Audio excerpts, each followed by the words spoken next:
Hello friends, welcome to Stream Graphics channel. आज हम देखेंगे मल्टी लाइन टेक्स्ट कमांड के बारे में। जैसा कि हमने सिंगल लाइन टेक्स्ट कमांड में देखा था कि ऑटोकैड में बेसिकली टेक्स्ट के दो प्रकार होते हैं।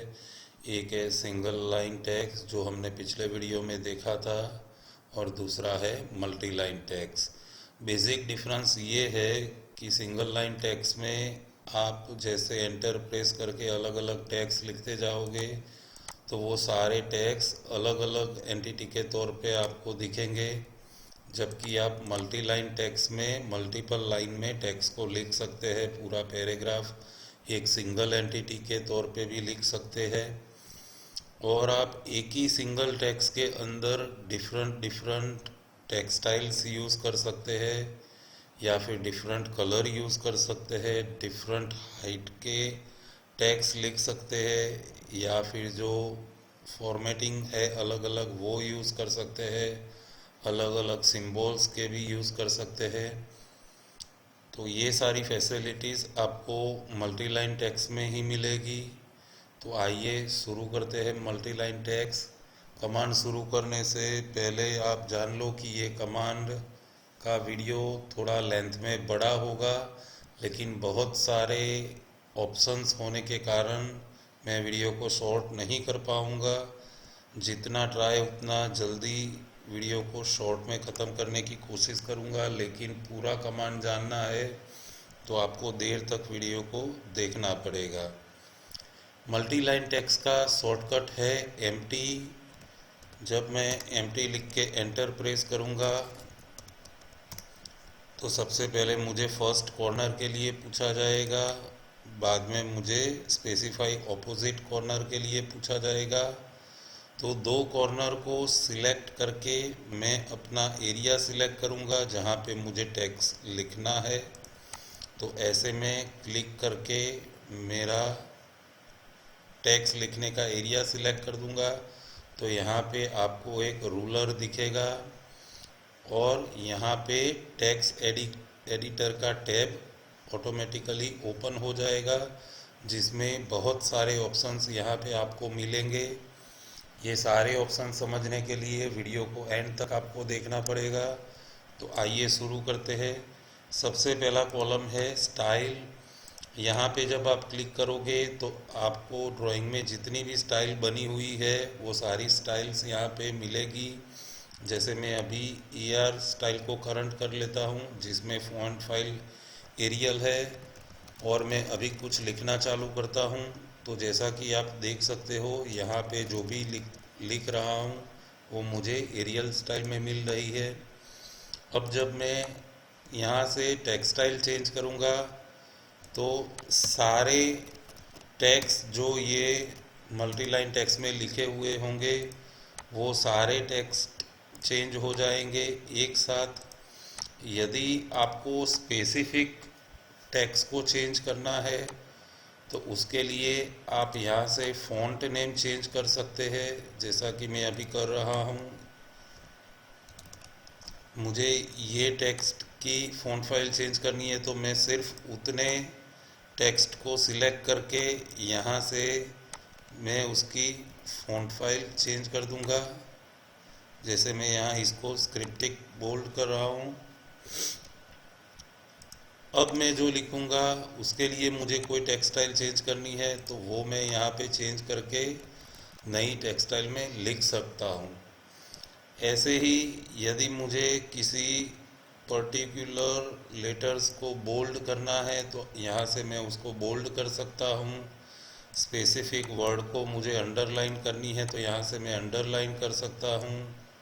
जिसको मुझे ओवरलाइन करना है या क्रॉस मार्क देना है तो यहाँ पे क्रॉस मार्क दे सकता हूँ। इटालियन इफ़ेक्ट चाहिए तो यहाँ से मैं इटालियन इफ़ेक्ट दे सकता हूँ। सारी इफ़ेक्ट एक साथ चाहिए तो मैं सब पे क्लिक कर सकता हूँ। मुझे ओवरलाइन चाहिए तो इससे मैं ओवरलाइन ले सकता हूँ। इस तरीके से यहाँ से मैं कोई भी इफ़ेक्ट चेंज कर सकता हूँ।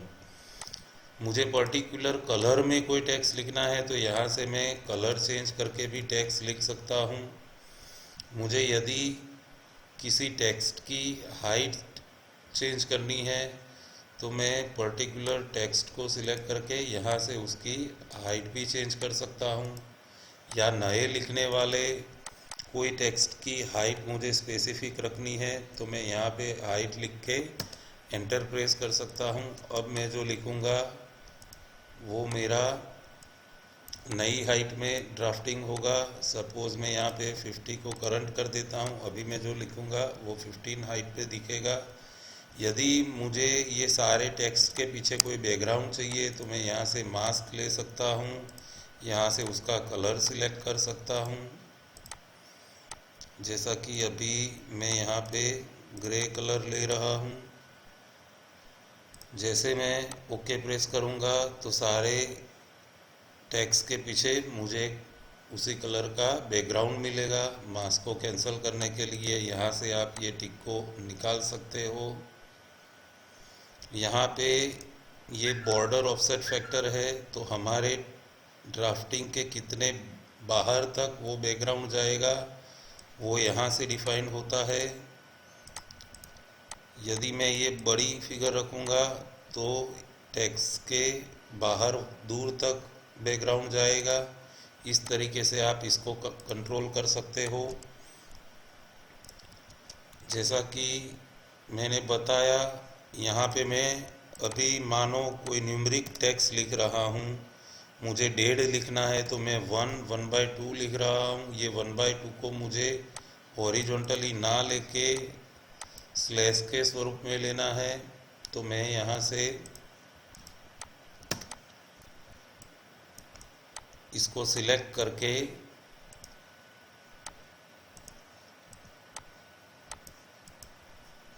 अभी मैं टेक्स्ट एडिटर को क्लोज कर रहा हूँ।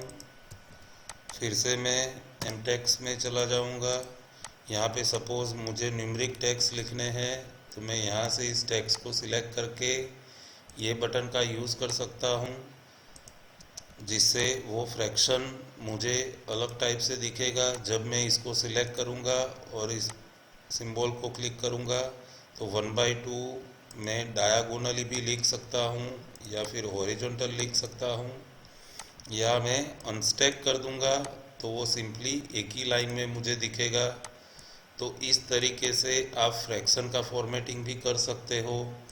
यदि मुझे x² लिखना है तो यहाँ पे मुझे 2 को सिलेक्ट करके x इस बटन को क्लिक करूँगा तो वो x² के तौर पे आ जाएगा। यदि मैं इस बटन को सिलेक्ट करूँगा तो x2 हो जाएगा। मुझे स्पेसिफिक वर्ड को कैपिटल या स्मॉल करना है तो मैं उसको सिलेक्ट करके यहाँ से उसको अपर केस या फिर लोअर केस करवा सकता हूँ। मुझे सारी फॉर्मेटिंग क्लियर कर देनी है तो यहाँ से मैं रिमूव ऑल फॉर्मेटिंग कर सकता हूँ। जैसा मैं इस टेक्स्ट को मॉडिफाई करना है तो मैं सिंपली उसको डबल क्लिक करूँगा। अब सारे टेक्स्ट मैं सिलेक्ट करके यहाँ से रिमूव ऑल फॉर्मेटिंग करूँगा तो जितनी भी फॉर्मेटिंग मैंने की थी वो सारी फॉर्मेटिंग निकल जाएगी। इस तरीके से आप एमटेक्स में बहुत सारी इफ़ेक्ट्स दे सकते हो। मानो मेरा ये जो टेक्स्ट है उसकी हाइट, उसकी फ़ॉन्ट फाइल कुछ अलग है, उसका कलर अलग है और मुझे यही फॉर्मेट में दूसरे कुछ टेक्स्ट बनाने हैं तो यहाँ से मैं मैच टूल की मदद से स्पेसिफिक वर्ड को यूज़ करके उसको सेम फॉर्मेट का बना सकता हूँ। तो ये था हमारा फॉर्मेटिंग। अभी देखते हैं जस्टिफिकेशन के बारे में। मैं फिर से एमटेक्स कमांड शुरू करता हूँ। अभी मैं जो लिख रहा हूँ आप देख सकते हो सिंगल डायरेक्शन में लेफ़्ट से लिखा जा रहा है। यदि मैं इसको टॉप सेंटर कर दूंगा और अभी मैं कुछ लिखूंगा तो मेरा टॉप सेंटर फिक्स हो जाएगा और दोनों डायरेक्शन में मेरा टेक्स्ट चला जाएगा। जैसा कि हमने डिटेक्स्ट कमांड में देखा था उसी प्रकार से यहाँ बहुत सारे फॉर्मेटिंग है। Top right, middle left, middle centre, middle right, bottom left, bottom centre, bottom right. तो आप कोई भी जस्टिफिकेशन का उपयोग कर सकते हो। फिर से देखते हैं एमटेक्स कमांड। यदि यहाँ पे मैं कुछ लिख रहा हूँ, सपोज़ पहले मैं यहाँ पे मेरी टेक्सटाइल एरियल कर रहा हूँ। अभी मैं बहुत सारे रूम के नाम लिख रहा हूँ, जैसे bedroom, living room, drawing room. अभी इस सब को मुझे टाइटल देना है, तो मैं सिंपली उसको सिलेक्ट करके यहाँ से बुलेट्स में जाके नंबर दे सकता हूँ, तो यहाँ पे ऑटोमेटिक नंबर आ जाएंगे। यदि बुलेट्स नंबरिंग में मैं लेटर्ड करूँगा और उसमें लोअर केस करूँगा तो यहाँ स्मॉल ABCD मुझे मिल जाएगी। यदि मैं यहाँ पे लेटर में अपर केस करूँगा तो अपर केस में ABCD मिल जाएगी मुझे। बुलेटेड करूँगा तो यहाँ पे सिर्फ मुझे डॉट मिलेंगे। इस तरीके से आप यहाँ पे कोई भी ऑप्शन की मदद से अलग अलग बुलेटिंग्स या नंबरिंग कर सकते हो। जैसा कि आप देख सकते हो, अभी मेरी दो लाइनों के बीच में जो गैप है वो उसको कंट्रोल करने के लिए यहाँ पे लाइन स्पेसिंग है, अभी वो 1x है। अभी मैं 1.5 पिक्सल करूँगा और अब जो मैं लिखूँगा तो आप देख सकते हो मेरा गैप बढ़ गया है। इस तरीके से आप यहाँ पे दो लाइन के बीच के गैप को भी कंट्रोल कर सकते हो। ये था लाइन स्पेसिंग। इसी तरीके से यहाँ पर भी जो है वो सारे ऑप्शंस जस्टिफिकेशन के है, left justify, centre justify, right justify. और ये जो है वो है पूरे जितना एरिया मैंने सिलेक्ट किया है उतने एरिया में इक्वली डिस्ट्रीब्यूट हो जाएगा मेरा टेक्स्ट। तो इस तरीके से आप डिस्ट्रीब्यूशन बटन का भी यूज़ कर सकते हो। आपको डिस्ट्रीब्यूशन ऑप्शन हटा देना है तो यहाँ से हटा दोगे तो फिर से आपका टेक्स्ट नॉर्मल हो जाएगा। अभी मैं यहाँ पे कुछ भी लिख रहा हूँ तो जैसा मेरा एरिया के बाहर जाएगा तो वो वहाँ से नेक्स्ट लाइन पे चला जाएगा। अभी मुझे इसको कंट्रोल करना है तो मैं इस टूल की मदद से वो टेक्स्ट को कंट्रोल करवा सकता हूँ। फिर से देखते हैं, मैं यहाँ पे एक दूसरा एमटेक्स क्रिएट कर रहा हूँ। अभी मैं इतनी स्पेस रख रहा हूँ। अभी मैं यहाँ पे कुछ भी लिख रहा हूँ। जैसा कि आप देख सकते हो, मैं यहाँ फिर से एमटेक्स कमांड शुरू कर रहा हूँ, कोई भी स्टाइल सिलेक्ट कर रहा हूँ और यहाँ पे कुछ लिख रहा हूँ। This is example of MText command in AutoCAD. This is कुछ भी मैं लिख रहा हूँ। तो जैसा आप देख सकते हो कि मेरा ये एरिया ख़त्म होने से वो फिर से नेक्स्ट लाइन पे चला जा रहा है। तो मैं ये रूलर की मदद से कहाँ तक मुझे उसको कंट्रोल करना है और नेक्स्ट लाइन में ले जाना है वो साइज़ में यहाँ से रूलर की मदद से चेंज करवा सकता हूँ। यदि मैं ये रूलर बटन ऑफ कर दूँगा तो उसके बाद मैं उसको कंट्रोल नहीं कर पाऊँगा। यदि ये रूलर ऑन होगा तो मुझे यहाँ पे वो रूलर दिखाई देगा और मैं उसको कंट्रोल कर पाऊँगा। ये था रूलर। अभी देखते हैं, मुझे डिफरेंट सिंबल्स लिखने हैं तो यहाँ पे मेरे पास बहुत सारे सिंबल्स है। जैसा मुझे 45 डिग्री लिखना है तो 45 लिख के मैं सिंबल को क्लिक करके यहाँ से सिंपली डिग्री ले सकता हूँ। या डायामीटर 10 लिखना है तो मैं यहाँ से डायामीटर लेके 10 लिख सकता हूँ। इस तरीके से आप अलग अलग सिंबल्स यूज़ कर सकते हो।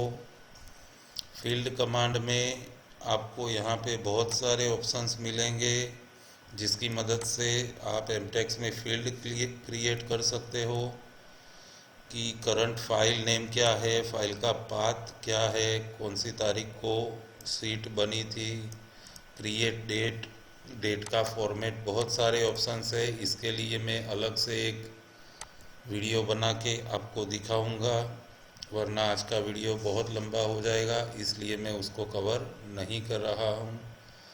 अभी मानो मेरा यहाँ पे स्पेलिंग गलत है तो जैसा आप देख रहे हो मुझे यहाँ पे रेड अंडरलाइन मिल रही है। उसका कारण है स्पेलिंग चेक पे टिक किया हुआ है। मैं सिंपली वो टेक्स्ट पे क्लिक करके मैं राइट क्लिक करूँगा तो यहाँ पे मुझे प्रॉपर वर्ड जो है वो दिखाई देगा। मैं यहाँ से प्रॉपर वर्ड को सिलेक्ट करके वो टेक्स्ट को चेंज करवा सकता हूँ। यहाँ से आप डिक्शनरी सिलेक्ट कर सकते हो, कौन सी लैंग्वेज की कौन सी डिक्शनरी के तहत आपको करेक्शन चाहिए, वो डिक्शनरी आप यहाँ से चेक करवा सकते हो। जैसे मानो अभी मेरे ये एमटेक्स में बहुत बार ए लिखा है और ये ए को मुझे चेंज करके रूम लिखना है, तो मैं सिंपली फाइंड एंड रिप्लेस को क्लिक करके यहाँ से रिप्लेस में रूम लिखूँगा और फाइंड में ए को लिखूँगा और यहाँ पे रिप्लेस ऑल कर दूँगा। तो जितने टेक्स्ट मेरे लिखे हुए थे वो सारे टेक्स्ट यहाँ पे चेंज होके रूम हो जाएगा। इस तरीके से आप फाइंड एंड रिप्लेस का यूज़ करके ड्राफ्टिंग टाइम बचा सकते हो। ये अंडू बटन है, उससे एक एक स्टेप अनडन हो जाएगा। ये रीडू बटन है, उससे एक एक स्टेप रीडू हो जाएगा। यहाँ पे कॉलम ऑप्शन है जिसकी मदद से आप स्पेसिफिक कॉलम में काम कर सकते हो। जैसा मेरा फर्स्ट कॉलम कंप्लीट हो जाएगा तो तुरंत दूसरे कॉलम में मेरा टेक्स्ट चला जाएगा। उस तरीके से कितने कॉलम्स बनाने हैं वो आप यहाँ से सिलेक्ट कर सकते हो। कॉलम की विड्थ यहाँ से कंट्रोल कर सकते हो आप। कॉलम ऑटो हाइट वाला चाहिए या मैन्युअल हाइट आप बाद में दे सकते हो, वो यहाँ से कंट्रोल कर सकते हो आप। या फिर कॉलम नहीं चाहिए तो यहाँ से नो कॉलम ले सकते हो। इस तरीके से बहुत सारे ऑप्शंस आपको एमटेक्स कमांड में मिलेंगे। सारे ऑप्शंस डिटेल में समझाने जाऊंगा तो बहुत टाइम लगेगा, इसलिए अभी मैं इतने में वीडियो को एंड कर रहा हूँ। आप प्रैक्टिस करते रहिए। यदि आपको कोई कन्फ्यूज़न है तो मुझे कमेंट कर सकते हो। यदि आपको हमारा मल्टी लाइन टेक्स्ट का वीडियो पसंद आया हो तो वीडियो को लाइक करें, शेयर करें और हमारी चैनल स्ट्रीम ग्राफिक्स को सब्सक्राइब करें। Thank you.